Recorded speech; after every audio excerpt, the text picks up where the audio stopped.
A continuación, desde la Iglesia Bautista Bendición, la predicación de la Palabra de Dios. La gracia y la paz de Dios sea sobre la vida de cada uno de ustedes. Amén, hermano. En el día de este fin de semana, viernes y sábado, tuve la experiencia de asistir a una conferencia titulada Pasión por la Palabra.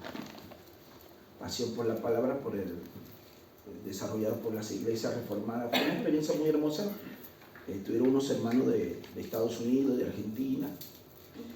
Y allí Dios ministraba nuestras vidas y nos hacía ver que si la palabra que se ministra, la palabra de Dios, no va acompañada por el Espíritu Santo, es palabra muerta. Y es cierto, ¿cuántas veces nosotros escuchamos predicaciones, y la vida de algunos, no de todos, salimos iguales? Y eso me produjo a mí vamos a llamarlo así, una pasión, una preocupación de pedirle al Señor que en cada lugar que se predique la palabra, su Espíritu Santo imparta. Y recuerden la historia de la parábola o la visión que vio el profeta Ezequiel, los valles, los huesos secos. Dice que él profetizó, declaró la palabra y los huesos, pero no había vida. No había vida. Entonces, lo que le dio vida fue cuando descendió el Espíritu. Es decir, si una predicación no lleva la vida del Espíritu que impacte en nuestros corazones, es palabra muerta. Por eso pido al Señor que el Espíritu de Dios, a través de la exposición de su palabra, su Santo Espíritu, vivifique esa palabra en nuestro corazón. Amén. Entonces, vamos a buscar en primer libro de Reyes, su capítulo 19. Su capítulo 19. ¿Amén? Primer libro de Reyes, su capítulo 19. Vamos a leer del verso 1 al verso 5. Sin embargo, la predicación y la enseñanza va a estar desarrollado sobre el relato de este capítulo. ¿Amén?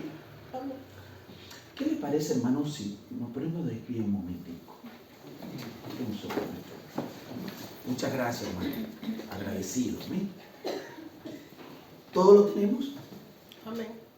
Primer libro de Reyes, capítulo 19, del verso 1 al verso 5. Leemos la palabra del Señor. Dice así: Acab dijo a Jezabel la nueva de todo lo que Elías había hecho y de cómo había matado a espada a todos los profetas. Entonces envió Jezabel a Elías un mensajero diciendo: así me hagan los dioses y aún me añadan, si mañana a esta hora yo no he puesto tu persona como lo de uno de ellos. Y viendo pues el peligro, se levantó y se fue para salvar su vida, y vino a Beerseba, que está en Judá, y dejó allí a su criado. Verso 4. Él se fue por el desierto un día de camino, y vino y se sentó debajo un enebro, deseando morirse. Y dijo: basta ya, oh Jehová, quítame la vida, pues no soy yo mejor que mis padres. Y echándose debajo del enebro, se quedó dormido. Y aquí luego un ángel le tocó y le dijo: levántate y come. Que el Señor añada bendición a su palabra. Pueden sentarse, hermano.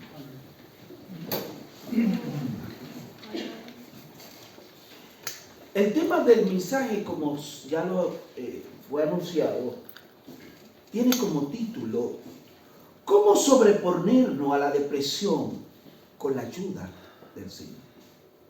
¿Cómo sobreponernos a la depresión con la ayuda del Señor. El propósito de esta enseñanza, mis amados hermanos, está dirigido que reconozcamos que van a llegar y han llegado momentos en nuestra vida donde las metas no fueron alcanzadas. Es decir, hacemos el mayor esfuerzo posible y las metas no fueron alcanzadas. O los planes que habíamos, disculpe la redundancia, planificado, no se alcanzaron.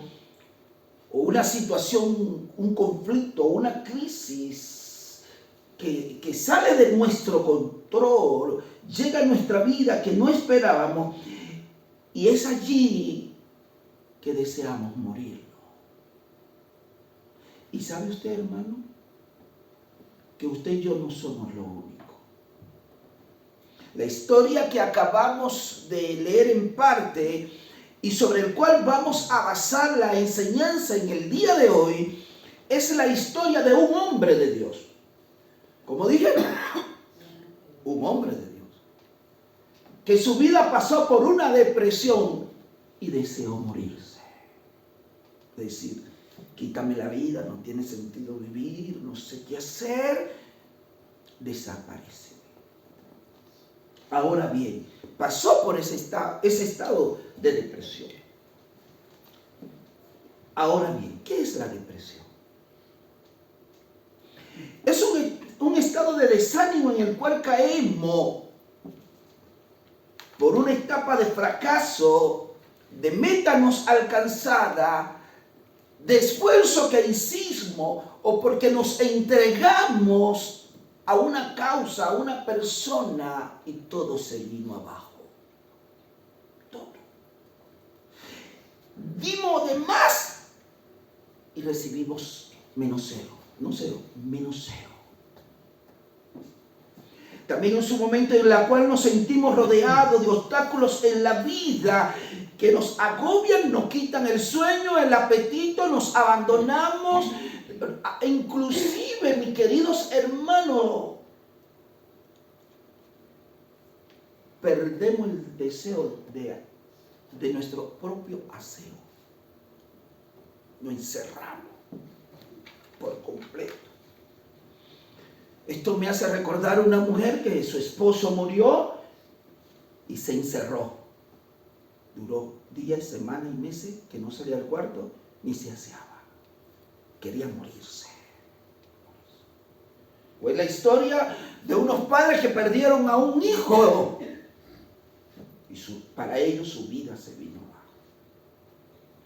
La depresión es muy diferente a la desilusión, donde la desilusión es el sentimiento de que algo que se deseaba en la vida, pero que nunca se alcanzó. Pero la depresión es una señal donde se invierte el tiempo, el esfuerzo, y no se alcanza. Y aquello, perdemos el control de aquello, se pierde el control. ¿Y cómo llega a nuestra vida la depresión? ¿Por qué llega? Por algo que uno dejó de hacer, por un fracaso emocional, matrimonial, familiar, económico, por un fracaso en el trabajo. Obviamente nos alcanza. ¿Y saben algo, mis queridos hermanos? Todas estas circunstancias emocionales del ser humano están relacionadas a nuestro ego, a nuestro orgullo, cuando perdemos el control. Por eso, hermano, para poder tener una idea propia de estos estados emocionales que pasa el ser humano, debemos tener una visión bíblica del reino y saber que toda nuestra meta, todo nuestro anhelo, todo nuestro sueño que queremos alcanzar, debemos depositarlo en la mano del Señor. Porque gran parte, la esencia y la base de la crisis nuestra se fundamenta en una sola cosa: cuando perdemos conexión y relación y comunión con Dios. Esa es la tragedia. Esa es la tragedia.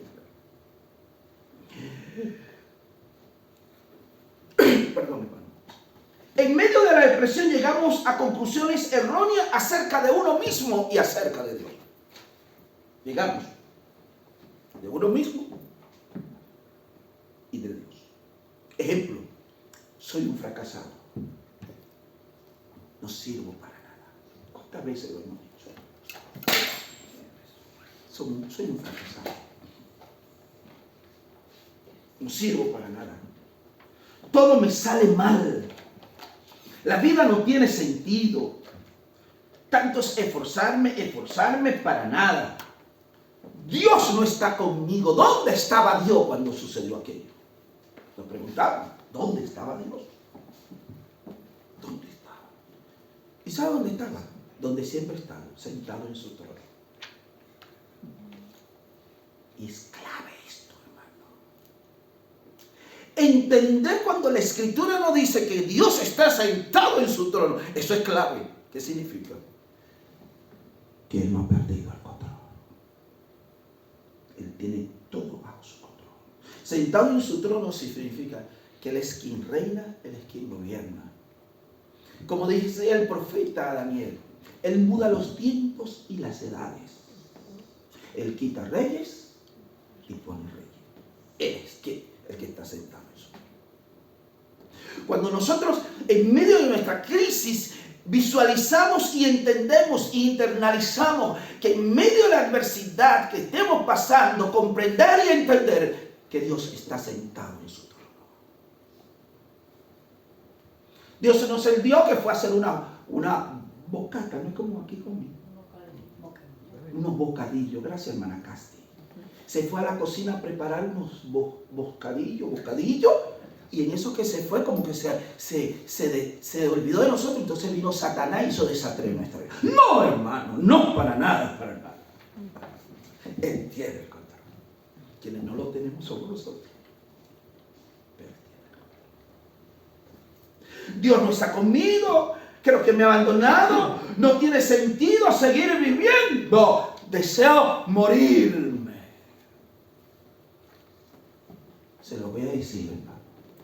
Yo lo he pensado, deseo morir. Uno ha pasado una circunstancia, me quiero morir.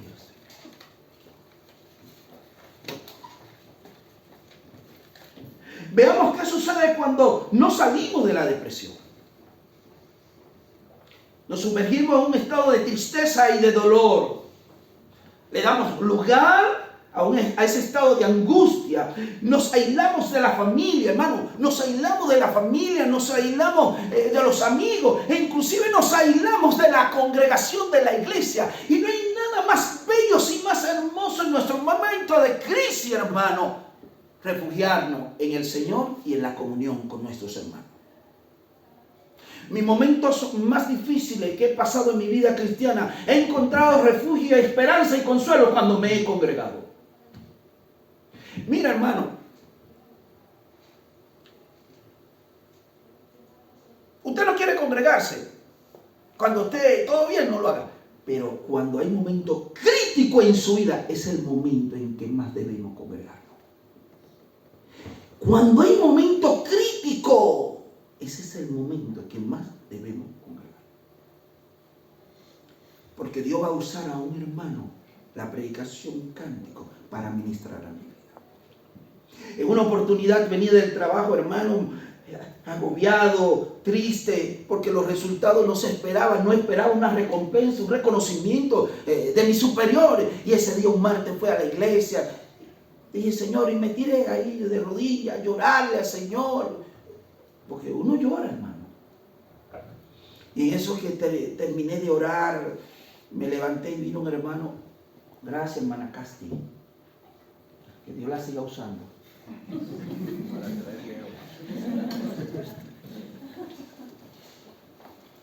Y en eso que terminé mi momento de oración y me senté, un servicio de oración, terminó el servicio. Y en eso llega un hermano y me abraza. Yo agobiado, hermano, peleando con el Señor. Uno se esfuerza y no le dan el reconocimiento. Pero, oye, un pago extra, nada. Y en eso viene el hermano y se acerca y me abraza, hermano Daniel. Me da gozo verlo en la iglesia.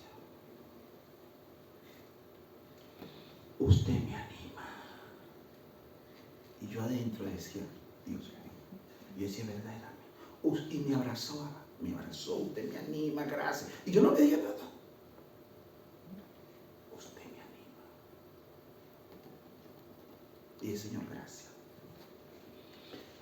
Alabado sea el Señor. El famoso escritor Víctor Frank, uno de los pocos sobrevivientes de los campos de concentración de Auschwitz, dijo, escuchen esto, el hombre que considera que su vida carece de sentido no solo es infeliz, apenas es capaz de vivir. El hombre que considera que su vida carece de sentido no solo es infeliz, apenas es capaz de vivir. Usted y yo no podemos permitir, sea la circunstancia por la cual estemos pasando, pensar que la vida no tiene sentido. La vida tiene sentido. Y el sentido está en Cristo. Está en Jesús, el Salvador. Entremos al desarrollo del mensaje. Esta es la introducción. El hermano Nacho, miren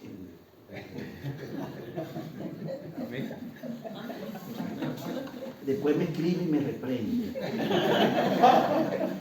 Yo digo, ¿cómo no, hermano Nacho? Trataré de no volverlo a hacer. Veamos, hermano, esta hermosa historia. Veamos lo que sucedió en el profeta Elías cuando su vida pasó por un momento de depresión. Número 1, Elías en su depresión se dejó influenciar por las circunstancias que le rodeaban. Se dejó influenciar. Rápido, el verso 1, el verso 3. Acá dijo a Jezabel, la nueva de todo lo que Elías había hecho, de cómo había matado a espada a todos los profetas. Entonces envió Jezabel a Elías un mensajero diciendo, así me hagan los dioses y aún me añadas y mañana a esta hora yo no he puesto tu persona como una de ellos. Y viendo pues el peligro, se levantó y se fue para salvar su vida. Y vino a Berseba, que está en Judá, y dejó allí a su criado. ¿Qué hizo? Se dejó influenciar por las circunstancias. Es decir, las circunstancias. Un hombre que salió de una victoria, de haber destruido a los sacerdotes de Baal, nada más y nada menos, corrió, huyó por la sentencia de una mujer. ¿Saben ustedes, hermano? Y quiero hacer un paréntesis. Dios permite en su momento. No hay un ser que influya más en esta vida que una mujer. No hay. No hay. Mire, hermano, una mujer es capaz de poner, mire, perdonen que diga esto. Y es un don y una capacidad que Dios le dio a la mujer. La influencia, el poder de la influencia. No hay un ser en la tierra que influya más que una mujer. No lo hay.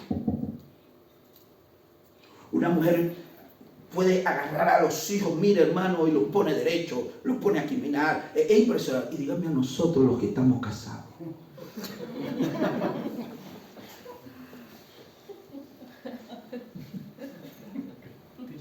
Dios permita en otra oportunidad predicar un tema titulado El ser que influye más en este mundo.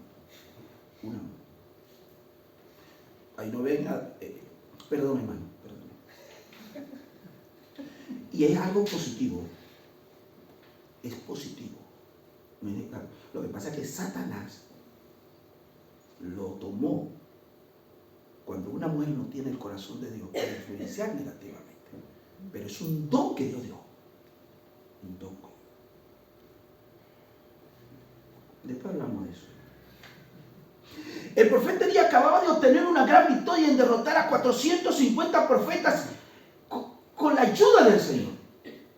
Y él experimentó la intensidad y la fatiga del desaliento y huyó. Decidió huir. Elías en su depresión pensó que la única solución era ¿qué? La muerte. Verso 4. Y él se levantó y fue por un desierto. Oye, un hombre que mató a 400 hombres. Mire la capacidad. Usado por Dios, que hizo descender fuego del cielo. Y esta mujer lo hizo huir.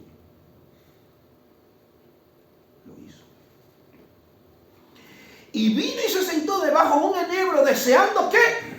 Morirse. Deseaba morirse. Y dijo, basta, oh Jehová, quítame la vida, pues no soy mejor que mi padre. Deseaba morirse. Y es lo que sucede en un momento de depresión. Pensamos que la solución es morirnos. Otro punto importante, Elías en su depresión huyó de su campo de acción. Huyó de su campo de acción. Verso 6, rápidamente. Versos 5 y 6. Y echándose debajo del enebro se quedó dormido, y aquí luego un ángel le tocó y le dijo, levántate y come. Entonces él miró, y aquí a su cabecera una torta cocida sobre las ascuas y una vasija de agua, y comió y bebió y volvió a dormirse. Y volviendo el ángel de Jehová le habló la segunda vez. ¿Qué observamos?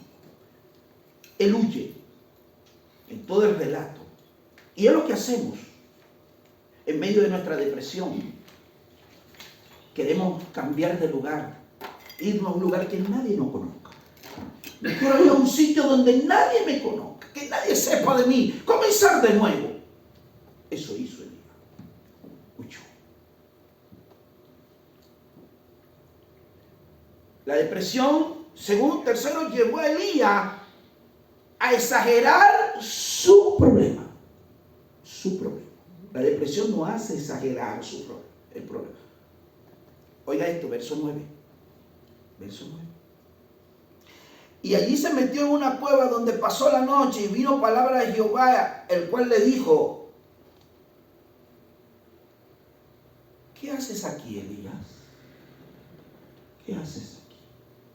Verso 10. Y Elías respondió, he sentido un vivo celo por Jehová, Dios de los ejércitos. Pues los hijos de Israel, escuchen lo que dijo, miren, escuchen esto. Pues los hijos de Israel han dejado tu pacto, han derribado los altares, han matado a espada a tus profetas, y solo he quedado yo, y me buscan para quitar. Solo he quedado yo, no hay más hombre de Dios, no hay gente de Dios, solo he quedado yo. Exageró el problema. Y así nos sucede a nosotros. Esto que me está sucediendo a más nadie le ha pasado. A más nadie le ha sucedido. Cuando viene alguien, no hermano, usted no me entiende, o amigo, usted no ha pasado por lo que yo está pasando. Exageramos el problema. Cuando nuestra vida cae en una depresión, pensamos que esto no le ha sucedido a nadie más. Y la depresión nos lleva a exagerar el problema. Y mucho actuamos como Elías. Pensamos que Dios nos ha abandonado. Pensamos que Dios no. Veamos los resultados en la vida del profeta Elías para someterse a Dios. Número 1, en medio de su depresión, recibió la presencia divina del Señor. Qué lindo. Recibió la presencia divina del Señor. Verso 11. Él le dijo, sal fuera y ponte en medio delante de Jehová. Y aquí Jehová que pasaba, y un grande y poderoso viento que rompía los montes y quebraba la peña delante de Jehová, pero Jehová no estaba en el viento, tras el viento un terremoto, pero Jehová no estaba en el terremoto. Verso 12. Y tras el terremoto un fuego, pero Jehová no estaba en el fuego. Y tras el fuego un silbido apacible y delicado. Verso 13. Y cuando oyó Elías, cubrió su rostro con su manto y salió y se puso a la puerta de la cueva, y aquí vino a él una voz diciendo, ¿qué haces aquí, Elías? Número 1, recibió la presencia del Señor. Hermanos, la única o unos de los recursos para salir de nuestra depresión e ir a la presencia del Señor. Ir a la presencia del Señor. El Señor no se reveló a Elías de la manera espectacular como él esperaba. Dios se reveló a su siervo con palabras dulces y amables. ¿Qué haces aquí, Elías? ¿Qué haces? Dios entendió el momento duro que vivía Elías. ¿Y sabe algo? Dios sabe esos momentos duros que usted y yo hemos pasado y que estamos pasando. Dios lo sabe. Dios lo sabe. El hombre de Dios, es decir, Elías, recibe el mensaje de Dios. Dios habla su vida. Dios le da una instrucción. Dios lo guía. Y eso lo vemos en Primera de Reyes, su capítulo 19, del verso 14 al 17. Allí dice, Dios le dice, vuélvete, camino por el desierto a Damasco. Dios le da una instrucción. Dios vuelve a usarlo. Dios vuelve a tomarlo como instrumento. Y Dios le dice, reposa y descansa en mí. Vemos que Dios le hace unas preguntas a Elías. Y él se compadece a sí mismo. Elías se compadece a sí mismo. Y en lugar de Dios rechazarlo, el Señor abre el camino para que él vuelva a tomar fuerza. Envía unos cuervos a alimentarlo. Y es lo que sucede, mis amados hermanos, en nuestro momento de depresión. Cuando venimos a la presencia del Señor, Dios nos da fuerza para seguir adelante. Amén. Nos fortalece para seguir adelante.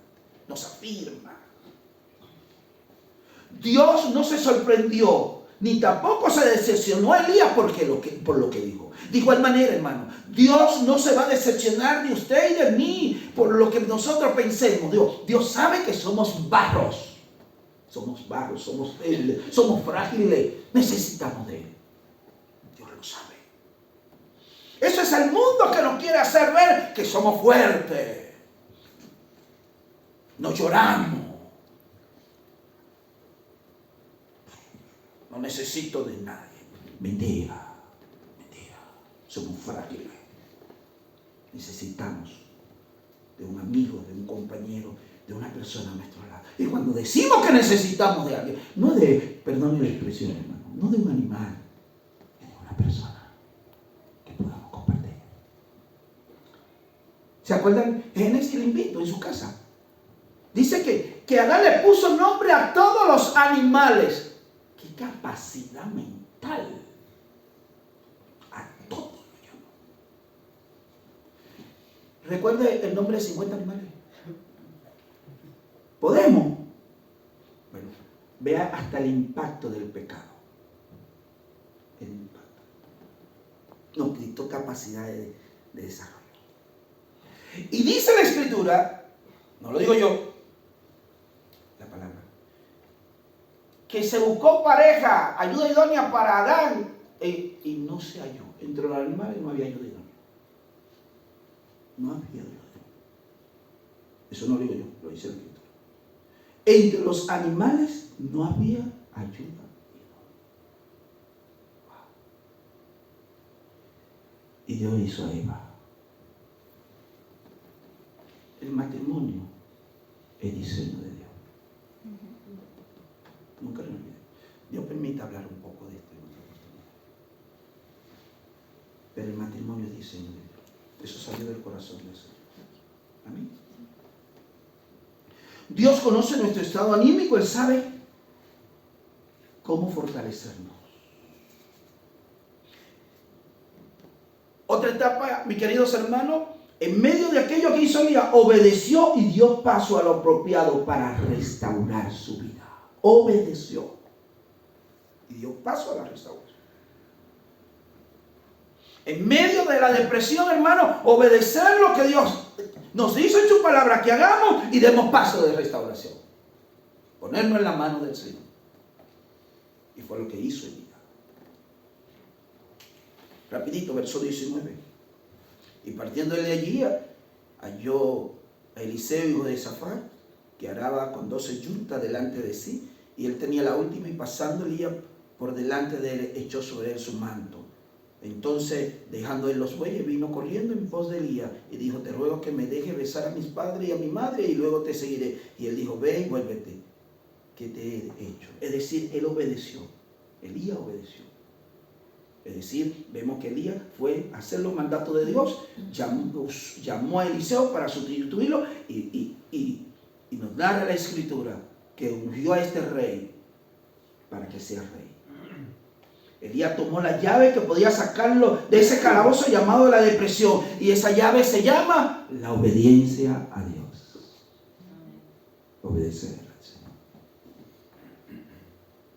Elías reconoció que él era el hombre de Dios y que ha sido llamado por Dios para cumplir su propósito. Es decir, salió de su depresión y le puso el pecho a la vida y hacia adelante. Y es lo que el Señor nos enseña, mis amados hermanos. Enfrentar la vida, enfrentar las adversidades con la ayuda y el favor del Señor. Avanzar en Cristo Jesús, que Él nos dará la victoria. Que Él nos dará la victoria. Aplicación y conclusión, y con esto termino. En medio de la depresión, ¿qué debemos hacer? ¿Qué debemos hacer? Número 1, clamar a Dios. Qué lindo. Salmo 18, verso 6. Dice así, hermano. Salmo 18, verso 6. Perdón, hermano. Salmo 34, 18. Estamos en vivo. Amén. Salmo 34, 18 dice: cercano está Jehová a los quebrantados de corazón y salva a los contritos de espíritu. Ahí está, cercano, clamó al Señor, buscó al Señor. Y es lo que tenemos que hacer en medio de la depresión. No escondernos, no encerrarnos, no, mis queridos hermanos. Mire esta palabra tan hermosa. Salmo 34, del verso 4 al verso 7. Busqué a Jehová y Él me oyó. Aleluya. Busqué a Jehová y Él me oyó y me libró de todos mis temores. Los que miraron a Él fueron alumbrados y sus rostros no fueron avergonzados. Este pobre clamó y oyó Jehová y lo libró de todas sus angustias. Y lo libró de todas sus angustias. ¿Quién libra? Es Jehová. Es Dios quien nos libra. Es Dios quien te fortalece. Es Dios que te renueva la fuerza para seguir adelante.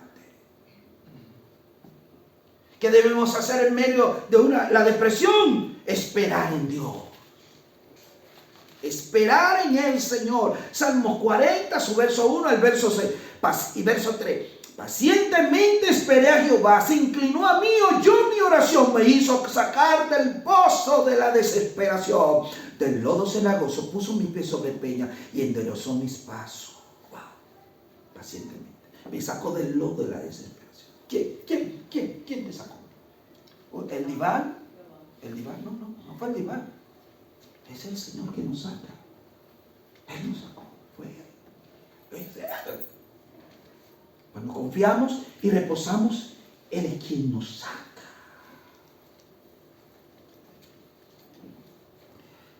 En resumen, Dios nunca nos ha abandonado.